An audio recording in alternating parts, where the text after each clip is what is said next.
সাহেব সাহেব কে করছে? কে এলো রে? কে ডাকলো তোকে?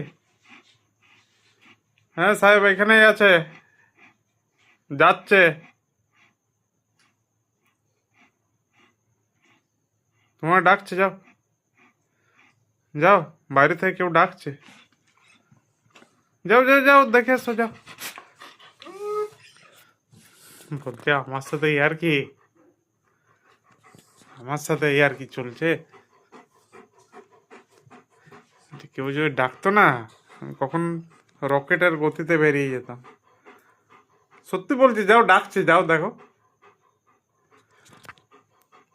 হ্যাঁ সাহেব এখানেই আছে, যাচ্ছে। যাও দেখে এসো, যাও। না, কোনো কাজের নয় ছেলেটা, কোনো কাজের নয়।